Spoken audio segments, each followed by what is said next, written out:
Hi, Mama, and welcome back to Wildly Rooted. Today, in this episode, I'm going to talk about soup. Yes, about the food, and no, not really about the food, because I use soup as a metaphor for life.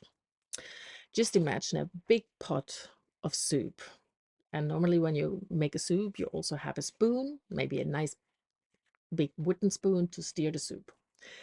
And as I see it, you have two choices. And sometimes it doesn't feel like a choice by all means, but you can be the soup, which means that kind of like life is steering you. You can get caught in this whirl of emotions, situation, and stress, and you feel absolutely kind of out of control of what's going on in your life. Or you can choose to be the wooden spoon that steers. And if you choose to be the spoon, it's not just about staying calm, it's about the one in control and that you actively choose how to respond to life's messes. And it's a metaphor I actually learned a long time ago. And somehow I have remembered it all over the years. And lately I've been thinking about it a lot. That's why I'm sharing it with you because I really like this metaphor.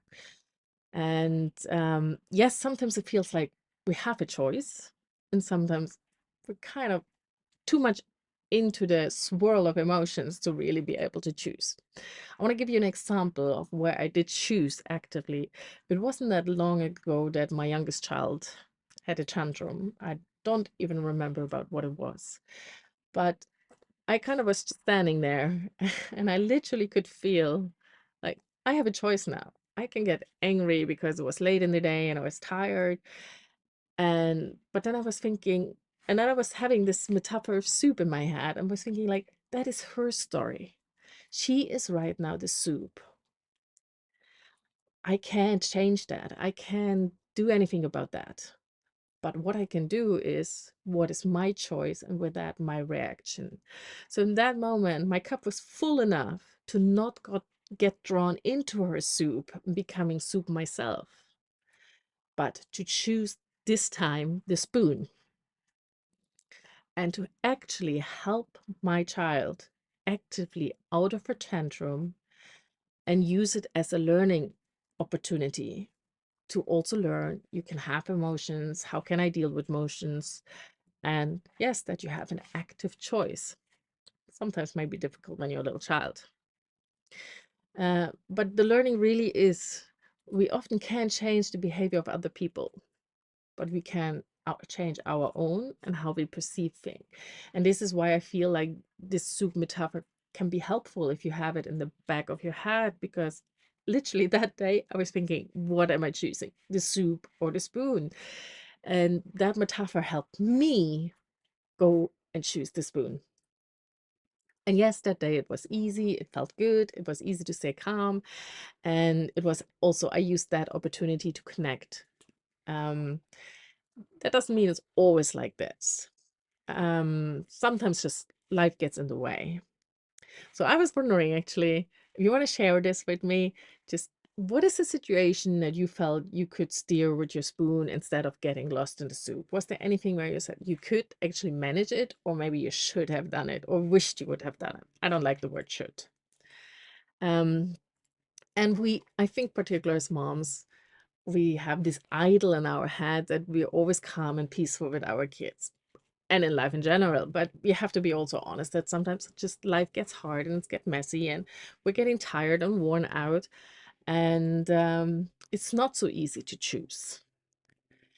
That said, having that metaphor in, in mind. I'm sorry here.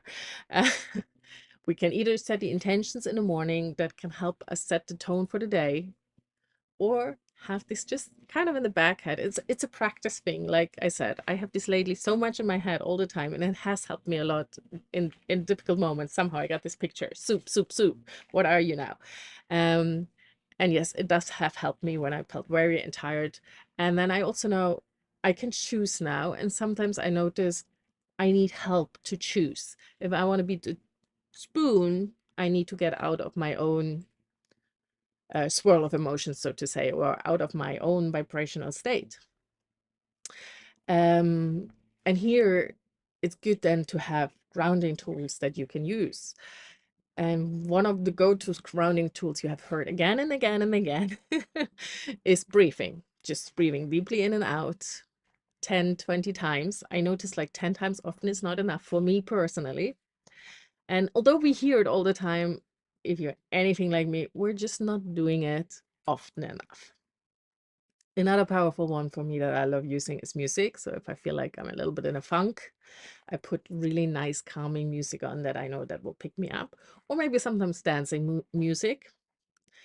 And then, of course, you have all the other tools available that sometimes they're a quick fix and easy to do, and sometimes they're hard, like tapping, EFT.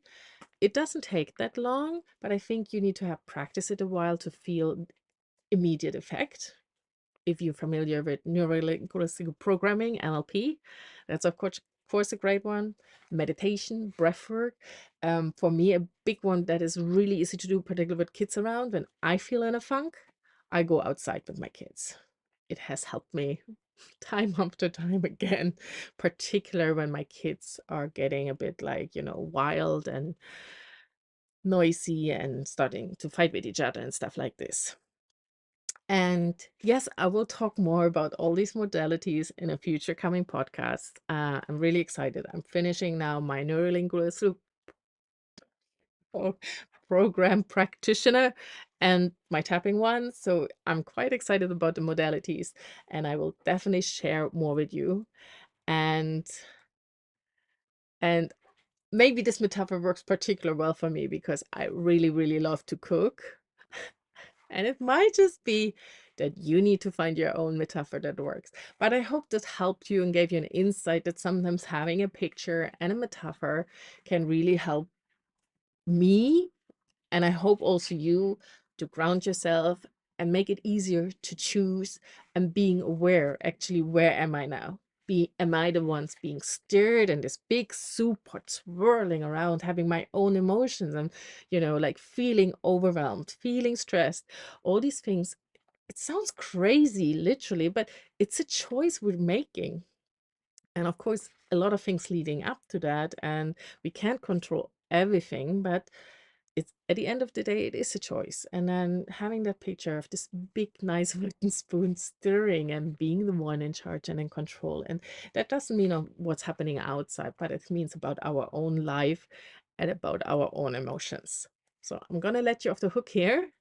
I'm really, really looking forward to connecting with you next week, where we're going to talk about a new habit of mine that I'm absolutely enjoying. And it has so many nice benefits. And I think every mom needs one of these habits.